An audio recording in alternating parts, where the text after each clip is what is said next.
ओकारमिन्दुसंयुक्तं नित्यं ध्यायन्ति योगिनः कामदं मोक्षदं चैव ओंकाराय नमो नमः।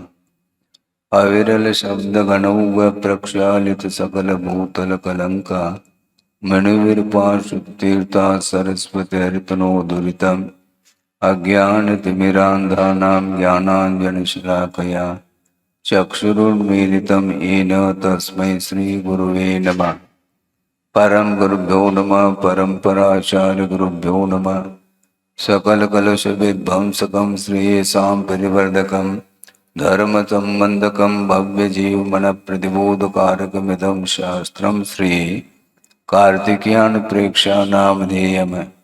अस्य मूल ग्रंथकर्तार श्री सर्वज्ञ देवाः तदुत्तर ग्रंथकर्तार श्री गणधर देवाः प्रतिगणधर देवाः येषां वचोनुसारमासाद्य श्रीमद् आचार्य प्रवर श्री कार्तिकेय देवैर्विरचितं मंगलम भगवान वीरो मंगलम गौतमो वने मंगलम कुंदकुंदाद्यो जैन धर्मोस्तु मंगलम सर्वमंगल मांगल्यम सर्वकल्याणकारकं प्रधानं सर्वधर्माणां जैनम जयतु शासनम्।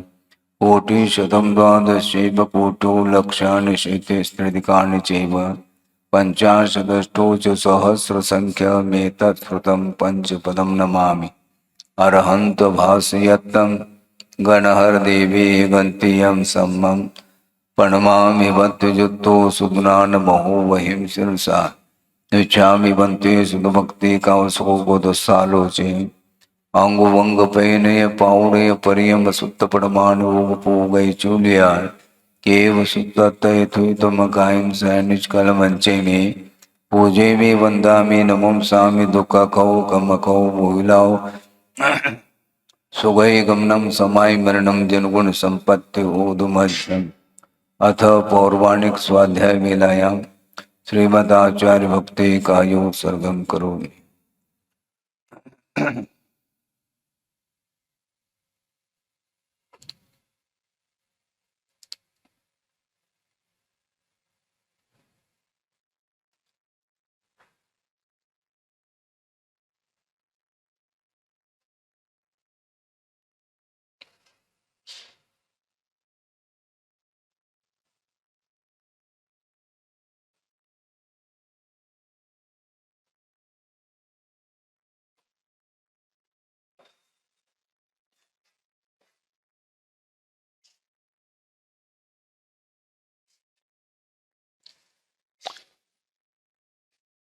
श्रुतजलधिपारगेभ्य स्वपरमत विभावना पटुमतेभ्य सुचरितपूर्णदेभ्यो नमो गुरुभ्यो गुणगुरुभ्य।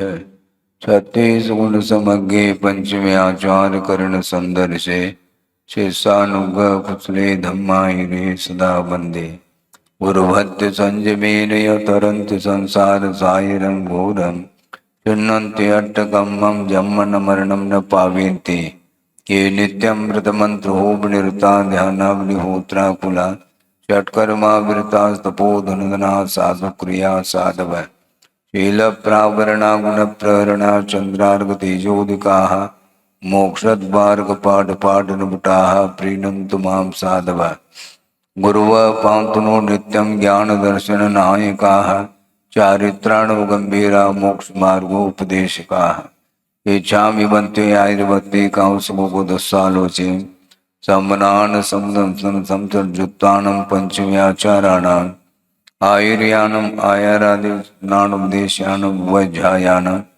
तिरयनुगुणपालयानं सौसानं सैनिचकलमञ्चे मे पूजे मे वन्दामि नमंसामि दुःखकौ कमकौ मोहिलाओ सुगै गमनं समाय मरणं जनगुण संपत्ति होदुमज्झम्। तिहुवन तिलयम देवं वंदिता तिहुवनिंद परिपूज्यम वोचम अनुपेहावो भवीय जनानंद जननी वो।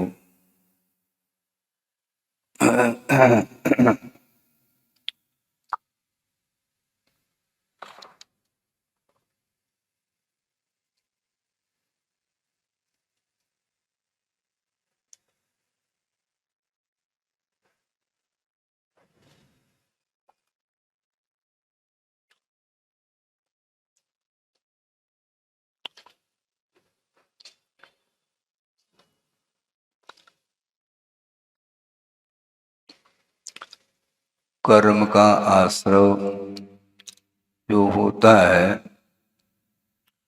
वह भावों के माध्यम से होता है और विशेष रूप से आश्रव जो होता है वह मन के माध्यम से होता है। एकेंद्रिय से लेकर के असंगी पंचेंद्रिय तक जो आश्रव की व्यवस्था है वह मन के अभाव में भी भावों के माध्यम से होता रहता है। वहाँ पर बुद्धि पूर्वक कोई भी आश्रव नहीं होता, केवल इच्छाएं होती हैं किंतु हिदायत का बोध उन्हें नहीं रहता और बिना किसी पुरुषार्थ के भावों के माध्यम से वह आश्रव होता रहता है।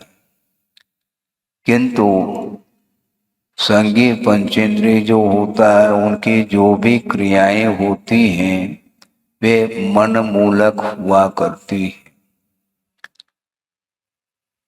सर्वप्रथम मन में भाव आता है कोई भी कार्य करने का तो उसके माध्यम से वह आश्रव प्रारंभ होता है।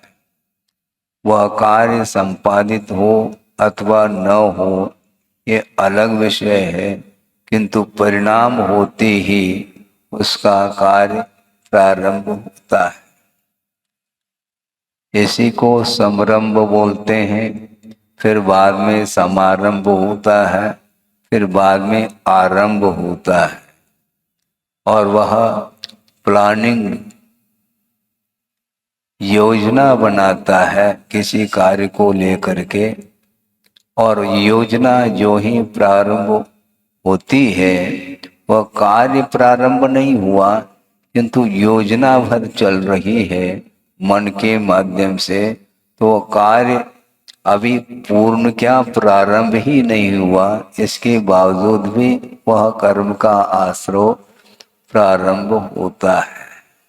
कि इसलिए मन को शांत रखना बहुत कठिन कार्य होता है। किसी न किसी निमित्त को लेकर के मन के माध्यम से आश्रव होता ही रहता है, वह आपको ज्ञात नहीं रहता है।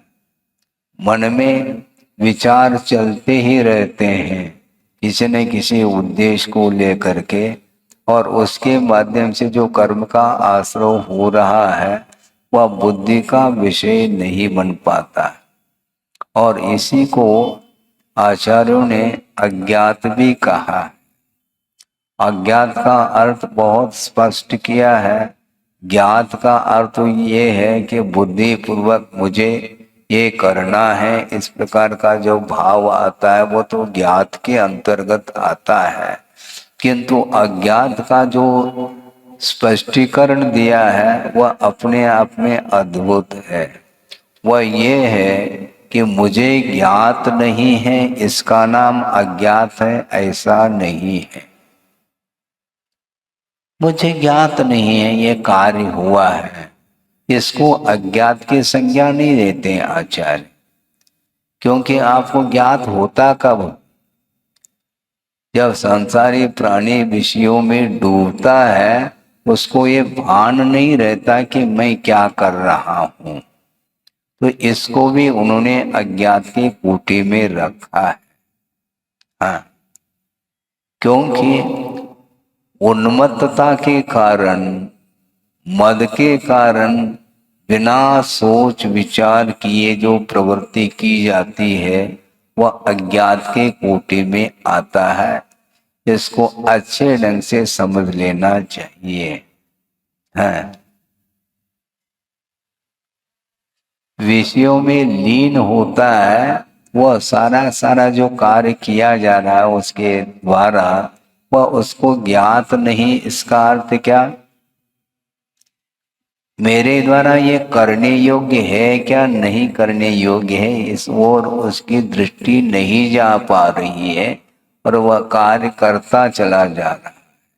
क्योंकि मोह के वशभूत होकर के संसारी प्राणी वह पूर्वापर विचार किए बिना भी कार्य निरंतर करता ही रहता है, क्योंकि इच्छा शक्ति जागृत हुई है।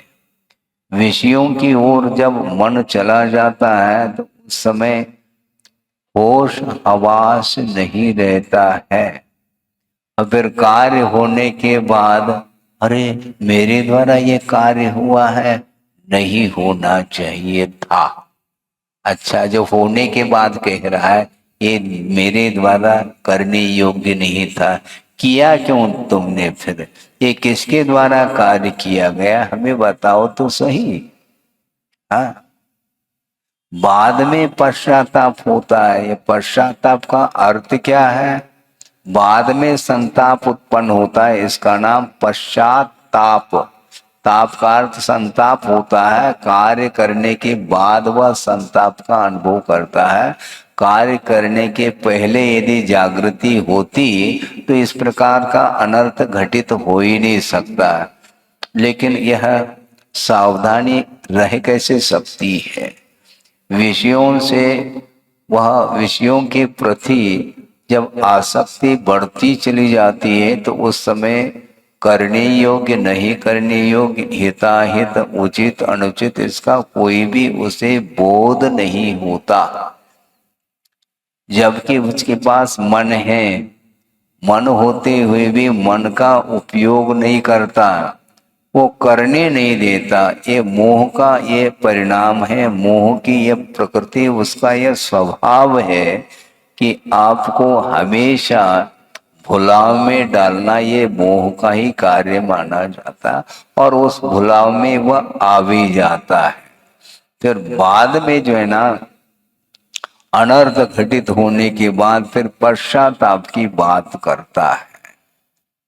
चोरी करता है उस समय उसको ज्ञात नहीं रहता इसका परिणाम क्या निकलने वाला है, और चोरी करने के उपरांत तो अब जेल तो जाना ही पड़ेगा।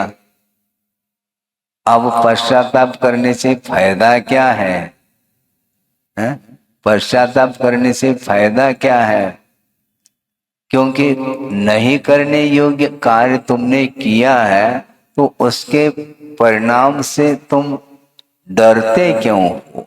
संसारी प्राणी कृत्य तो करता है नहीं करने योग्य, किंतु उसका जब फल सामने आता है तो उसको भीति उत्पन्न होती है।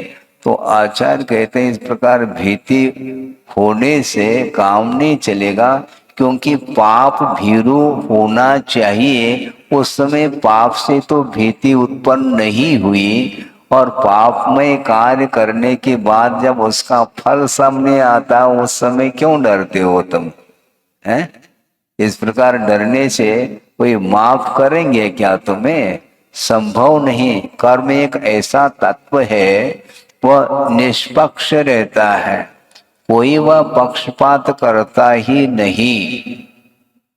और दूसरी बात यह है कि जो कर्मों का कर्ता होता है उसका फल का भोक्ता भी वही होता है, दूसरा नहीं हो सकता।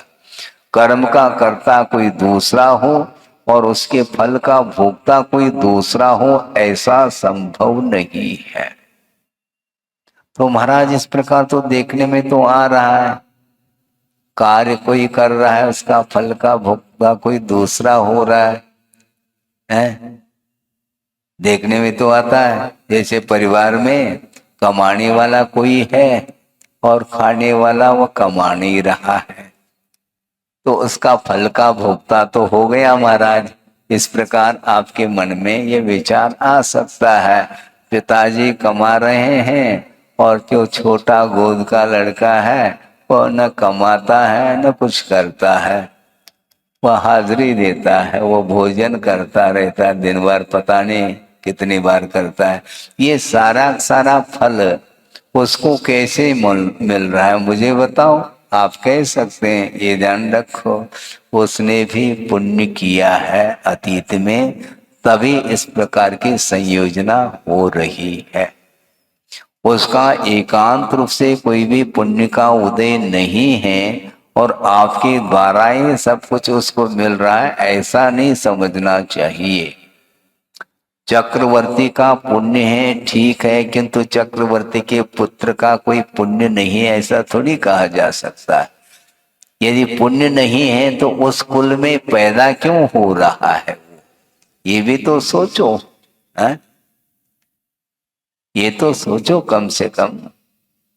अब भगवान के माता पिता हैं और तीर्थंकर की उत्पत्ति, पुत्र रत्न की उत्पत्ति हुई है।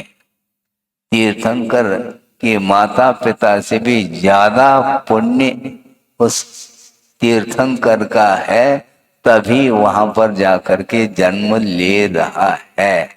इससे स्पष्ट है केवल आप ही परिवार का पालन पोषण कर रहे हैं, आपके द्वारा ही परिवार संचालित है। इस प्रकार की एकांशी धारणा बनाना ये ठीक नहीं है। वह पुण्य अर्जन करके आया है, वह भागीदार है उसका। हाँ, जब तक वह बड़ा नहीं होगा तब तक वह आपके आश्रित रह सकता है, किंतु उसका अंतरंग का कर्म का तीव्र पुण्य का उदय है, उसका फल आपके थ्रू मिल रहा है। और आपको भी जो मिल रहा है वह आपके पिताजी, प्रत्येक व्यक्ति की यही हालत है, यही व्यवस्था है। इसलिए स्वयं ही करता है और उसका फल का भोक्ता भी स्वयं ही होता है। इसलिए कोई भी कार्य हम करते हैं उसके पहले हमें बहुत सोच विचार करने की आवश्यकता पड़ती है, नहीं है तो फिर बाद में पश्चाताप हाथ लगता है। फिर पश्चाताप करने से क्या होना है, आप सोचो विचार करो कि श्रेणी की कथा तो आप लोग पढ़ते हैं? होश हवास नहीं रहा और अनर्थ किया है उसने। मुनि महाराज के गले में सर्प डाल दिया, उपसर्ग कर लिया, और उपसर्ग करने के पूर्व में ये विवेक नहीं आ सकता, और विवेक यदि है तो वह उपसर्ग कर भी नहीं सकता। दोनों बातें हैं। इससे स्पष्ट है कि इस प्रकार का तीव्र जो भाव कर लेता है कर्म के उदय में, और कर्म के उदय में वह सोच नहीं पाता, और इस प्रकार का कर्म का बंध भी उसने अज्ञान दशा में किया है, उसका प्रतिफल ये मिल रहा है कि वर्तमान में कुछ सोच विचार करने के लिए उसके लिए बुद्धि काम में नहीं आ रही है। फिर बाद में उस तीव्र परिणाम के माध्यम से जब उपसर्ग कर लेता है और उपसर्ग के पश्चात फिर बाद में उसको संताप होता, अरे हमने ये कार्य ठीक नहीं किया। करते समय होश था, इसी को बोलते हैं अज्ञात। करते समय उसको कोई होश है ही नहीं, मेरे द्वारा करने योग्य क्या है और नहीं करने योग्य क्या है, ये होश नहीं होने के कारण कर लेता है। फिर बाद में पश्चाताप हाथ लगता है, अरे इसका परिणाम तो अभी हमें ही भोगना पड़ेगा, चेलना को नहीं। उपसर्ग श्रेणिक ने किया है और उसका फल उसको ही मिलेगा। चेला ने दूध किया है? उसको थोड़ी फल मिलना है। उसने दूर किया है और इसने उपसर्ग किया है। अब क्या कर लोगे? इसलिए पहले से अलर्ट होना चाहिए, उसके बिना हम कभी भी कर्म के आश्रय से बच नहीं पाएंगे। और उस तीव्र कर्म के उदय में जो परिणाम तीव्र में परिणाम कर लिए उसने, और उसके फल स्वरूप सप्तम पृथ्वी का उसने बंद कर लिया। अब तो बंद कर लिया, अब ऐसे भी कर्म होते हैं जिनका बंद होने के उपरांत वो कर्म डाइवर्शन ले सकते हैं, जिसको संक्रमण बोलते हैं। असाता का बंद किया है, बाद में विशुद्धि बढ़ा ली तो वह असाता साता के रूप में परिवर्तित हो सकती है।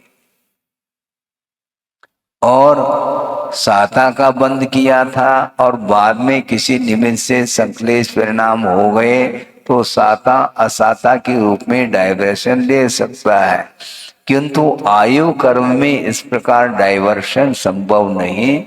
निश्चित रूप से उसको नरक जाना ही पड़ा। ये बात अलग है, पश्चाताप के माध्यम से उसने आयु को घटा ली है, जिसको अपकर्षण बोलते हैं। 33 सागर की आयु को लेकर के बंद तो किया था, फिर बाद में उसने जो पश्चाताप किया, अपनी निंदा आलोचना आदि उसने किए, उसके फल स्वरूप वह उसकी स्थिति घट करके 84,000 रह जाती है। ये ठीक है, उसने पश्चाताप कर लिया, उसका परिणाम इतना निकला, किंतु जाना तो पड़ेगा। इसलिए हमें ये सोचना चाहिए, कर्म बंध से बचना चाहते हैं तो पहले से आपको अलर्ट रहना पड़ेगा। लेकिन अलर्ट रहना तो चाहते हैं महाराज, किंतु कर्म साथ नहीं देता। कर्म साथ क्यों देगा? आपने कर्म का साथ दिया है, यानी ध्यान रखा नहीं तुमने और इस प्रकार के अनर्थ किए हैं, तो उसके फलस्वरूप कर्म का आश्रय होता रहता है। और सबसे ज्यादा अधिक स्थिति को और अनुभव को लेकर के यदि आश्रय होता है, वह संगी पंचेंद्रिय को ही होता है। यह सिद्धांत है। एक इंद्रिय से लेकर के असंगी पंचेंद्रिय तक भी कर्म बंद करते रहते हैं, अर्थात करते का अर्थ वह कर्म बंद होता रहता है, किंतु उसकी बुद्धि काम नहीं कर सकती क्योंकि मन का अभाव है। इसलिए मन का दुरुपयोग जो करता है उसका पतन होता है। एक इंद्रिय मर करके कभी भी नारकी नहीं होता। एक इंद्रिय से लेकर के चौरेंद्रिय तक नारकी नहीं बन सकते। और विशेष मन के आधार से जो कर्म का आश्रय होता है, तो वह विशिष्ट संश्लेष परिणाम के साथ वह दुर्गति का पात्र बनता है। तो मन का सदुपयोग जो करता है उसका उत्थान होता है, और जो निरंतर मन का दुरुपयोग करता चला जाता है तो उसका पतन ही पतन है।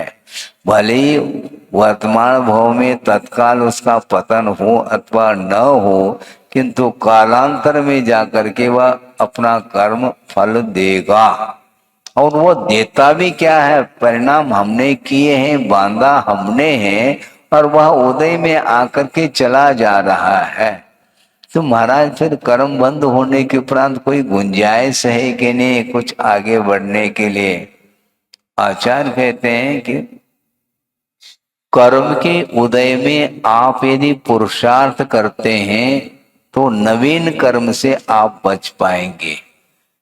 पुराना जो कर्म था उदय में आकर के आपको परेशानी में डाला है, किंतु उसके माध्यम से आपके यदि संश्लेष परिणाम यदि नहीं होते हैं, समता भाव के साथ यदि सहन करते चले जाएंगे, तो नवीन कर्म का जो आश्रय होना था वह नहीं हो पाएगा। यही एकमात्र पुरुषार्थ माना जाता है। और ये सारा सारा पुरुषार्थ करने के लिए मन अपेक्षित है, ऐसा कहा है।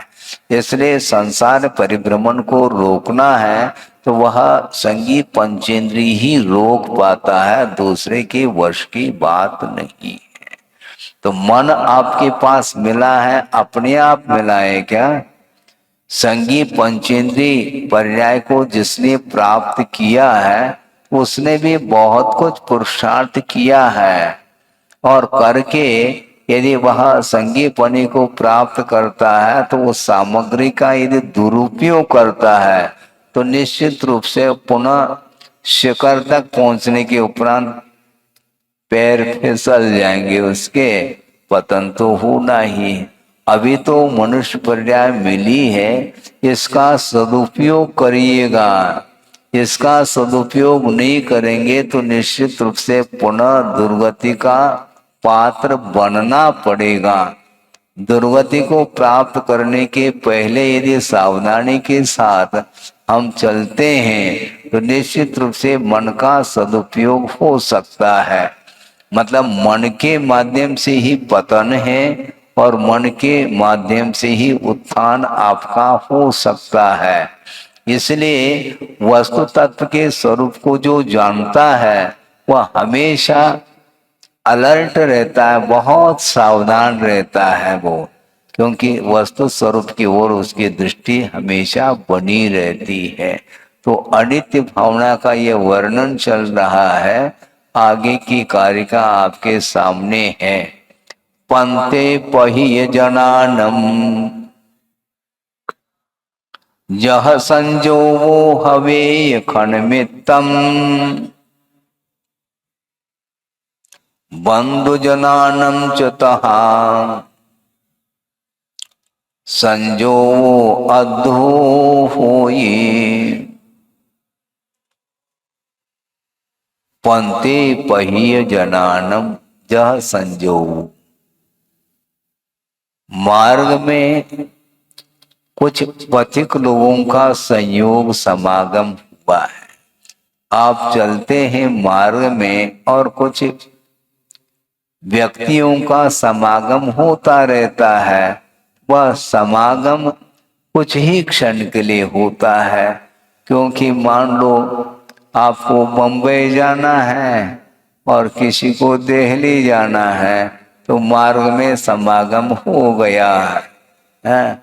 वो समागम हो गया तो कुछ क्षण के लिए हो गया और प्लेटफार्म पर वो गाड़ी आ गई, बम्बई जाने के लिए भी गाड़ी आ गई और दिल्ली जाने के लिए भी गाड़ी आ गई मान लो है, तो फिर समागम छूटेगा क्या? नहीं उनके साथ रहेंगे तो जाना हो तो जाओ दिल्ली, तुम भी नहीं जा सकता। अपने अपने उद्देश्य की पूर्ति के लिए पहुंचा है और बीच में इस प्रकार का संयोग जुड़ जाता है कुछ क्षण के लिए।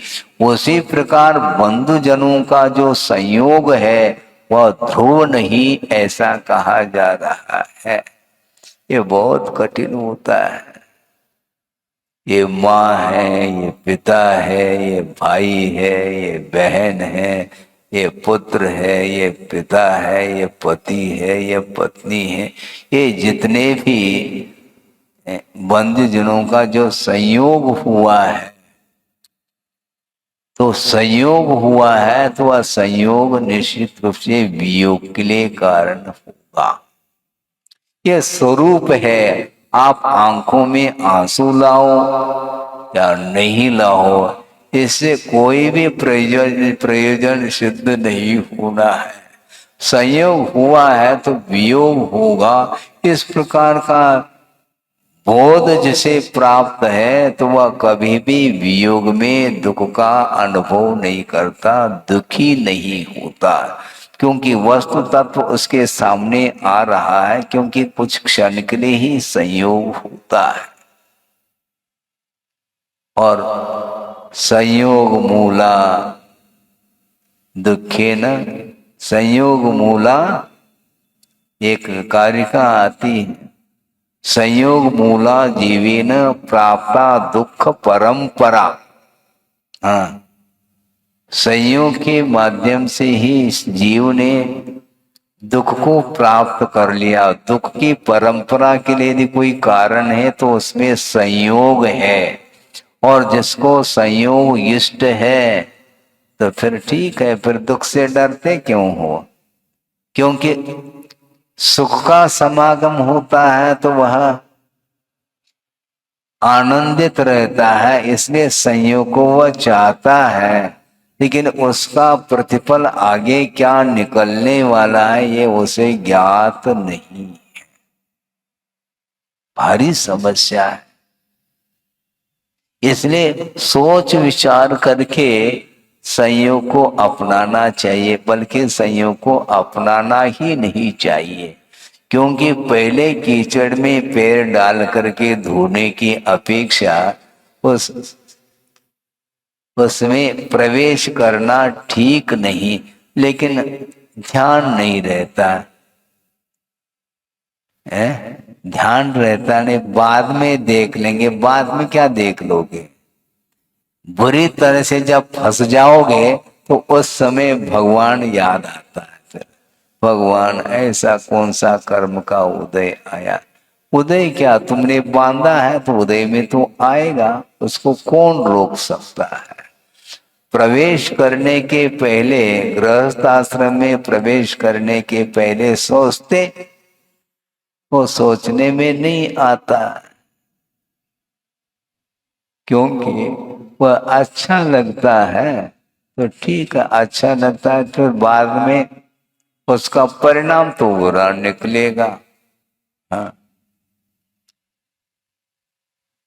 इसलिए होश हवास होकर के वह कार्य करता है।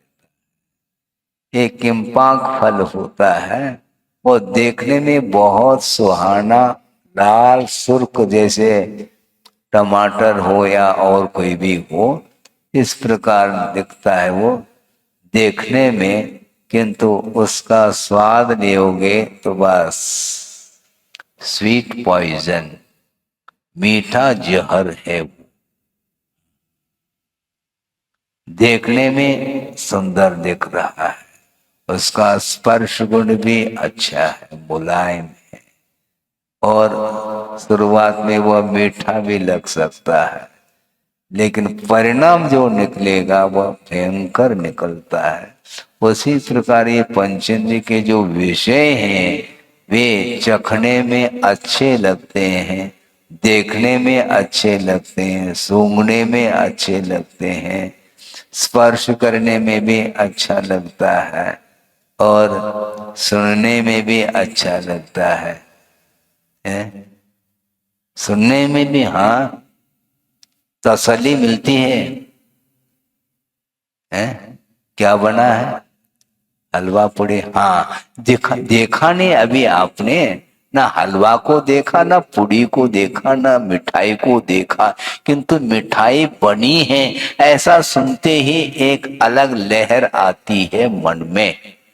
वो क्या है? वो यही कर्णेंद्र का विषय माना जाता है। और उसके प्रति आसक्ति बढ़ती जाती है, फिर वह अजीर्ण होता चला जाता है, क्योंकि अति सर्वत्र वर्जयेत कहा है। अनुपात से लेोगे तो फिर भी ठीक है, किंतु बेहिसाब यदि आप ग्रहण करोगे तो निश्चित रूप से फिर डॉक्टर सामने बैठे हैं, उनके पास जाना पड़ेगा, है?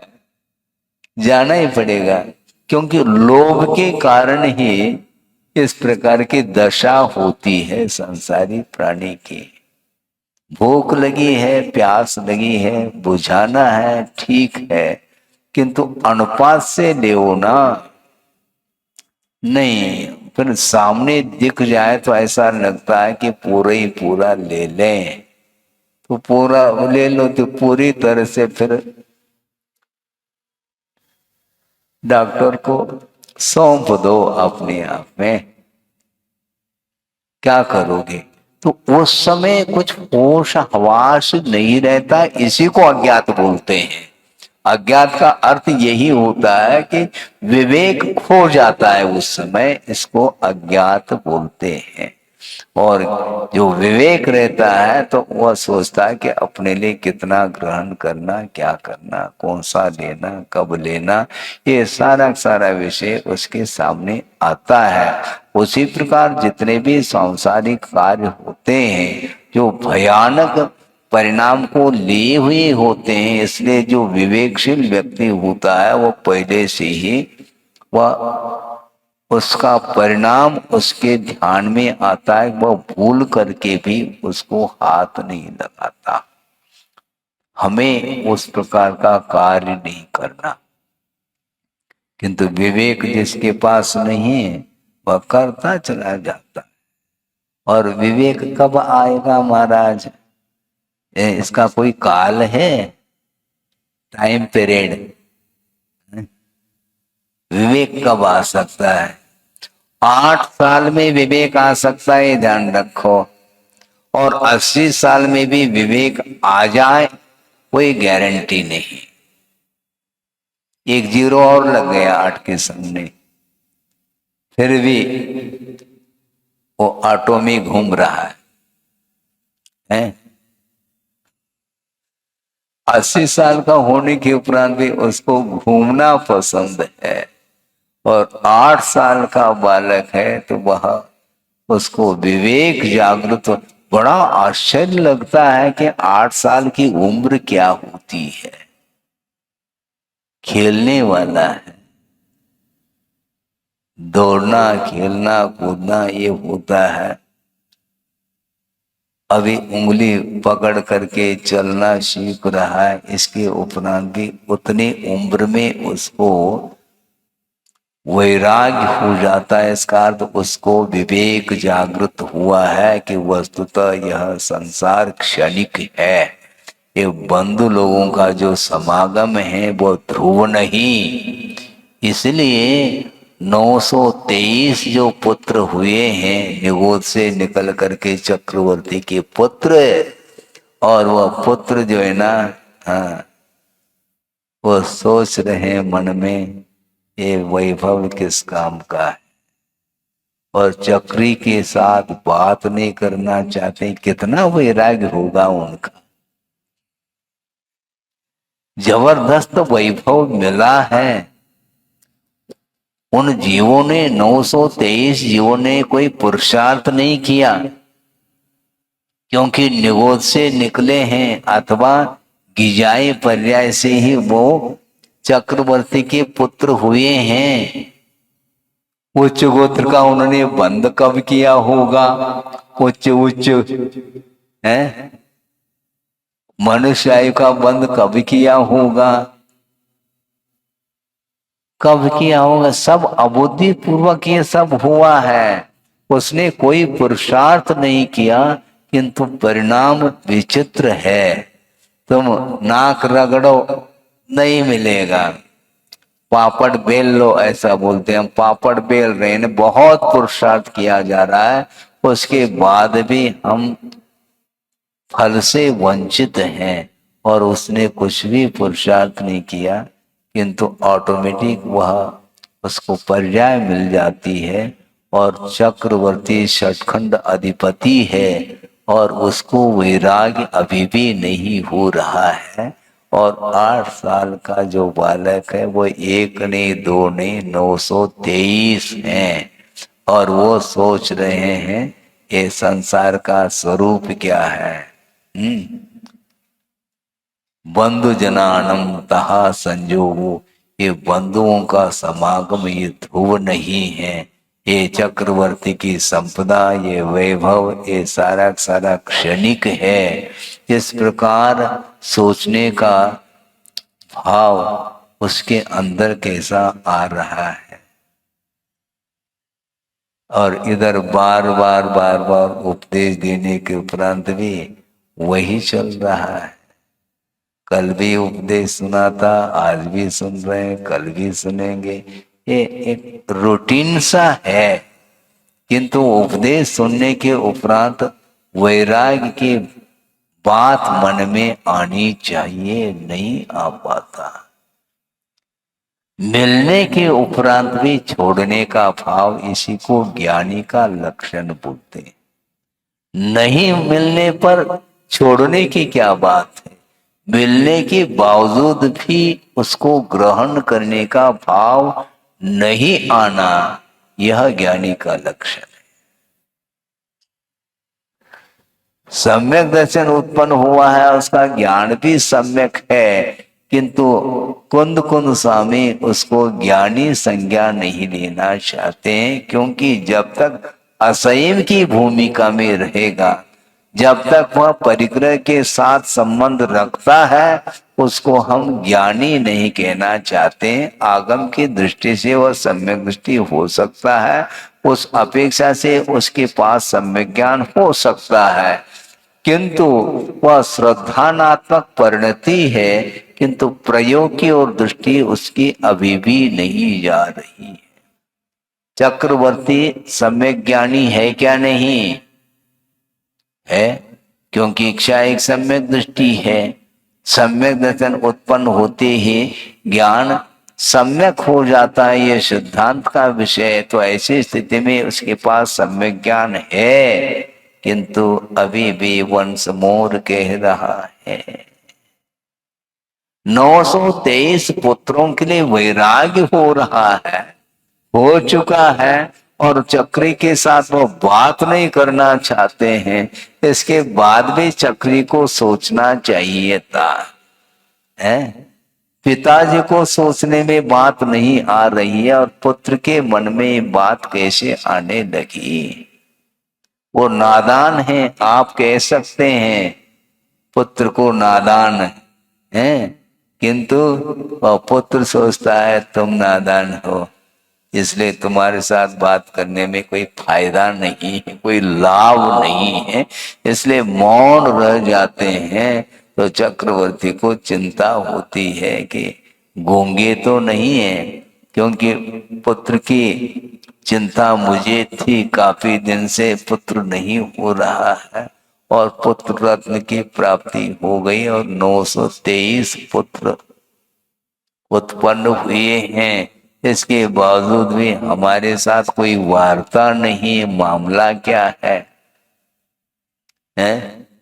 वह चक्रवर्ती जाकर के भगवान से पूछता है, भगवान ऐसा कौन सा कर्म का उदय कि 923 पुत्र हुए तो हैं, किंतु सारे सारे मौन हैं, गूंगे तो नहीं। गूंगे नहीं हैं, वो बिल्कुल बोलते हैं, किंतु तुमसे नहीं बोलेंगे, हमसे बोलेंगे। बस तालियां बज गई, खत्म। वो भगवान से बोलेंगे क्योंकि वो भगवान बनना चाहते हैं। तुम यदि भगवान बनना चाहते हो तो तुमसे वो बोलेंगे। तुम तो अभी सिंहासन तुम्हारा छूट नहीं रहा, राज सिंहासन, इसलिए उनको राज करना नहीं, तुम ही करते रहो। हाँ, वन मैन शो, अकेले रहो। हाँ, हम आपके लिए बाधक सिद्ध हो सकते हैं, इसलिए पूरी तरह से उस राज का उपभोग आप ही कर लो, हमें करने की आवश्यकता नहीं। क्योंकि जाति स्मरण आदि हो जाता है तो अतीत का रिकॉर्ड इतिहास सामने आता है, तो रोंगटे खड़े हो जाते हैं। मुझे अब लौटना नहीं है, मुझे लौटना नहीं। ये भाव उनके अंदर आया और वो निकल पड़े, क्योंकि उन्होंने वस्तु तत्व के स्वरूप को समझा ही नहीं, समीचीन चिंतन किया होगा, अनित्रिक्षा उन्होंने की होगी, और अनित्य का आभास उन्हें हो रहा था कि सारा सारा समागम ये केवल क्षणिक है। पथिक जनों का समागम जिस प्रकार क्षण मात्र के लिए होता है, उसी प्रकार बंधु जनों का जो समागम है, संयोग है, यह ध्रुव नहीं है, क्षणिक है। इस प्रकार उसके अंदर भाव आने लगा। देखो, सोचो, विचार करो, अतीत अनंत काल तक उसने निगोध पर्याय में ही व्यतीत किया है। अनंत काल किसको बोलते हैं? उसके बाद एक ही बार में जब वह चक्रवर्ती का पुत्र बना है, पहली बार संगी पंचेंद्रिय और मनुष्य पर्याय को प्राप्त कर लिया और पुरुष बना है, और पुरुषत्व दिखा रहा है, पुरुषार्थ कर रहा है। और हम और आप भी पुरुषार्थ करते हैं। क्या पुरुषार्थ करते हैं? कितने बार उपदेश सुने होंगे हम, उसने अतीत में एक बार भी उपदेश नहीं सुना है। सुना है? एक बार भी धर्म श्रवण किया नहीं, क्योंकि निगोध अवस्था में क्या धर्म श्रवण संभव है? संभव नहीं, मन ही नहीं है, कान ही नहीं है। कर्णेंद्रिय होने के उपरांत भी मन नहीं है तो धर्म श्रवण संभव नहीं। तो अतीत अनंत काल में एक बार भी देशना नहीं सुनी, और पहली बार में उसको वैराग्य हो रहा है। इसको लेकर के बड़ा आश्चर्य होता है, किंतु आश्चर्य कहते हैं आश्चर्य की कोई बात ही नहीं, क्योंकि ये भीतरी परिणति है।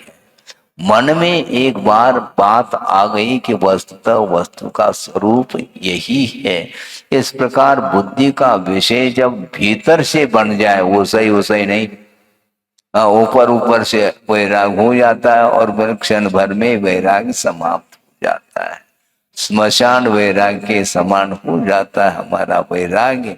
पुनः वापिस पकड़ी है, अवसान हो गया, तेरह हो गई, बस शुरू हो गए फिर दुकान मकान लिपा पोती करते रहो।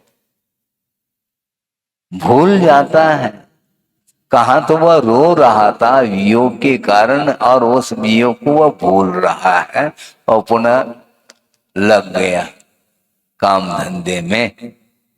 तो वो सोचो कि अतीत में अनंत काल व्यतीत हुआ, न उपदेश सुनने को मिला, न जिनबिंब दर्शन हुआ, कुछ भी नहीं हुआ।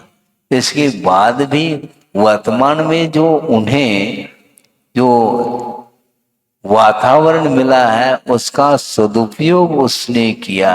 इस प्रकार का समागम संसारी प्राणी को कई बार मिला है, इसके बाद भी उसको बात समझ में नहीं आती, और उसको कैसे बात समझ में आ गई हमें बात समझ में नहीं आ रही है।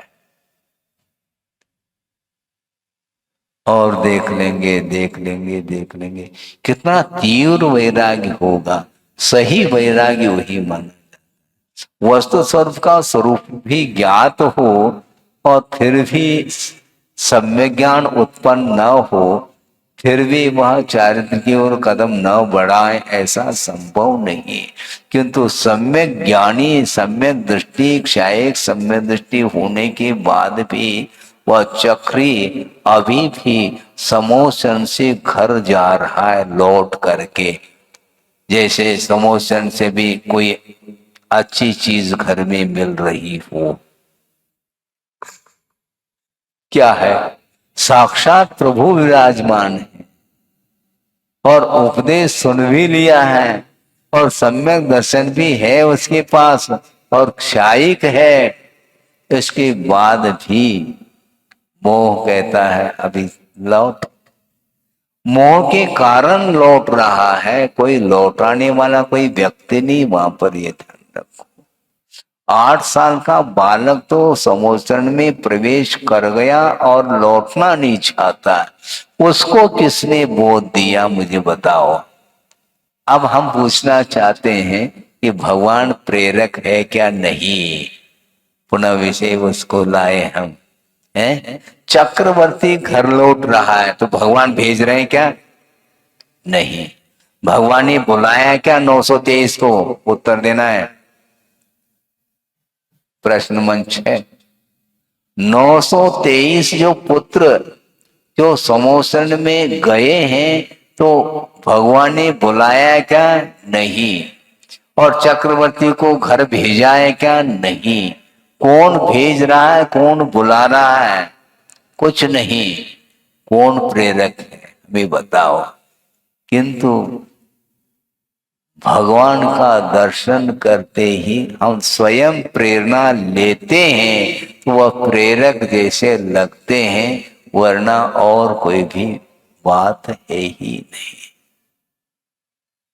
एक ही बार में उपदेश कब सुना?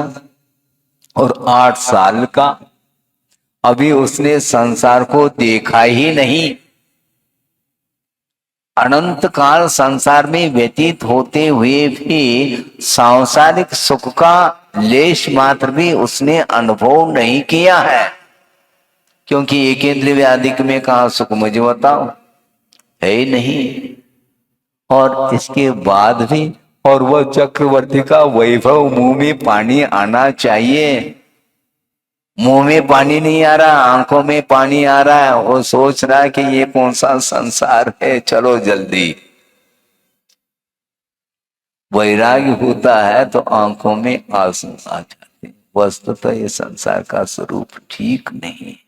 इस प्रकार सोचने वाला जो व्यक्ति होता है वही मन का सही सही सदुपयोग करता है। मन में विचार विमर्श करने की क्षमता होने के बावजूद भी वैराग्य के अभाव में वह मोह से प्रभावित होकर के अन्य वस्तुओं का समागम करने के लिए वह कटिबद्ध होता है, किंतु उसे ज्ञात नहीं है ये एक तात्कालिक समागम संयोग है। इसका परिणाम हमेशा दुख के रूप में मिलने वाला है। ये ज्ञान मोही को नहीं हो सकता है, यह ज्ञान केवल वैरागी को ही होगा। और 923 के 23 लौटे नहीं, और जिन दीक्षा अंगीकार करके उसी भव से मुक्त हो गए तो ताली बजाते रहो, उनको ताली से कोई आनंद नहीं आने वाला। ऐसे बजाने वाले तो बजाते रहते हैं, खाली ताली बजा करके घर क्यों लौट रहे हो, ये प्रश्न है? बहुत कठिन है। गुरुदेव ने एक बहुत अच्छी बात कही थी, वैसे उनके सारे सारे अच्छे ही होते हैं, किंतु प्रसंग के अनुरूप ये कहा जा रहा है भगवान की स्तुति करना सरल है। उनकी विवक्षा देखो, भगवान की स्तुति करना सरल है, भगवान की वंदना करना भी ठीक है। वंदना करके स्तुति करके घर की ओर क्यों लौट रहे हो? है भगवान के सामने आने के बाद तुमने पाया क्या उनसे? उनकी वीतरागता का दर्शन करके तुमने क्या पाया, मुझे बताओ। स्तुति करना निषेध नहीं, किंतु स्तुति करने के उपरांत उस पद को प्राप्त करने के लिए जिसके अंदर वैराग्य उत्पन्न होता है वह वस्तुतः सही वंदना, सही स्तुति मानी जाती है। बार बार लौटने का क्यों भाव होता है? भगवान भेज रहे हैं क्या? हाँ, समय हो गया, ऑफिस चले जाओ, हाँ, भेज रहे हो? नहीं, हम ही जा रहे हैं, बल्कि घड़ी बांध करके ही वंदना करते हैं। समय बीच बीच में घड़ी देखते हैं, पूजन करते समय कहीं गाड़ी चूक न जाए, बस ये रहता है। मतलब उपयोग उधर ही रहता है।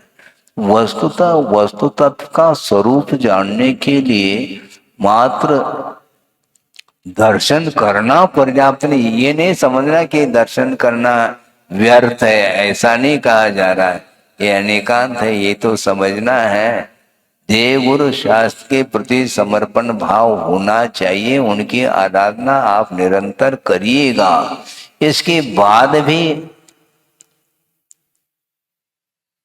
आश्रय पंच परमिष्ट का लेते हुए भी आपके अंदर विषयों के प्रति विरक्ति आनी चाहिए, क्योंकि प्रभु की आराधना के पीछे हमारा यही तो एक लक्ष्य है, अन्यथा और कौन सा लक्ष्य है? वहां पर जाने का अर्थ क्या है? वहां पर कुछ दे रहे हैं क्या भगवान? ये भगवान देते हैं ऐसी धारणा है, कई लोगों की धारणा होती है महाराज भगवान देते हैं। अच्छी बात है, भगवान देते हैं, बिल्कुल देते हैं। जाना फिर लौटना नहीं घर है, क्योंकि भगवान देते हैं। भगवान देते हैं फिर रसोई घर में नहीं जाना है, क्योंकि भगवान ये सब कुछ दे रहे हैं ना। रसोई बनाना नहीं, भगवान देते हैं। दुकान खोलना नहीं, खोलने की आवश्यकता नहीं, भगवान ही नोट के बंडल देते हैं आपको। क्या है, क्या धारणा है, हमें बताओ। भगवान काय को देंगे? क्योंकि जो संसार के लिए कारण है तो उसको वो आपको क्यों दें? क्या भगवान आपको संसार में रोकना चाहते हैं क्या? जब आपको संसार में रोकना नहीं चाहते हैं तो संसार की सामग्री वो क्यों दें आपको? देने योग्य वस्तु हो तो उन्होंने क्यों छोड़ा? ये प्रश्न है, बहुत बड़ा प्रश्न है? तीर्थंकर क्यों त्यागे? यदि हाँ यदि संसार में विशेष सुख मिलता है तो वो तीर्थंकर क्यों त्यागे, काहे को शिव साधन करते संयम से अनुरागे, ऐसी कोई पंक्ति आती है। विषयों में यदि सुख होता तो उन्होंने छोड़ा क्यों? इसलिए स्पष्ट है कि विषयों में सुख नहीं है, इसलिए भगवान कभी भी आपको विषय दे नहीं सकेंगे, बल्कि छोड़ना चाहो तो आशीर्वाद दे सकते हैं। ये है वस्तुतः देखा जाए। लेकिन संसारी प्राणी की दशा ही कुछ अलग है। इसलिए टाइम पीरियड की बात कह रहे थे कि किस समय वैराग्य होता, कोई टाइम पीरियड है क्या? सुबह शाम है वैराग्य प्राप्त होता है? किसी भी पल में वैराग्य हो सकता है, हाँ? और किसी भी पल में वैराग्य समाप्त भी हो सकता है। गाड़ी रिवर्स, पक्की बात है। तो उसको देख करके हमें आश्चर्य लगता है कि अनंत काल तक एक बार भी जिसने देशना सुनी नहीं और उसको 8 साल में और वैभव मिलने के उपरांत भी वैराग्य, इसको बोलते हैं ज्ञानी का लक्षण। मिलने पर भी उपेक्षा, और उपेक्षा का अर्थ ही ये किसका फल है? उपेक्षा का अर्थ चारित्र होता है, वह ज्ञान का फल माना जाता है। नानस फलम उपेक्षा अज्ञान हानिर्वा, ऐसा कहा है। ज्ञान का फल उपेक्षा का अर्थ चारित्र होता है।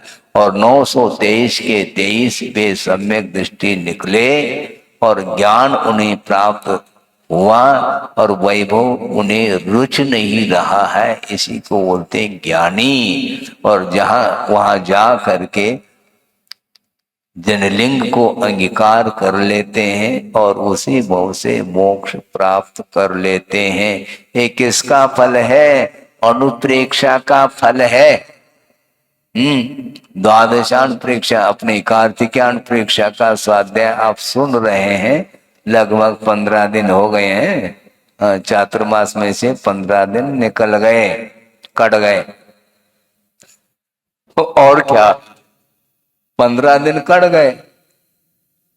3.5 महीने का था और 3 महीने, केवल 90 दिन रहे दिवाली के, वो भी कट जाएंगे। और क्या, जब एक पक्ष निकल गया, 5-6 पक्ष और रह गए हैं, बस पक्षी उड़ सकता है। फिर है उड़ा जा रहा पंछी, रोको फिर ये भजन चालू हो जाएगा। और क्या है, ये है, रोकने वाला कोई नहीं, परिणमन को कोई भी रोक नहीं सकता। यही सिद्धांत है।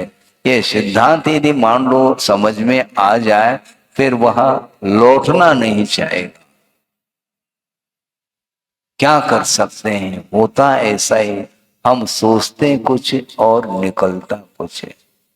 हम सोचते सोचते रह जाएंगे, और जो ज्यादा नहीं सोचते, एक बार सोच लिया तो सोच लिया, फिर बाद में उसको करके ही रहते हैं। तो 923 के 23 निर्वाण को प्राप्त हो गए हैं। इसलिए ये पंथे पही जनानम, जिस प्रकार मार्ग में पथिकों का समागम संयोग होता है क्षण मात्र के लिए, उसी प्रकार बंधु जनों का जो संयोग समागम है वह ध्रुव नहीं।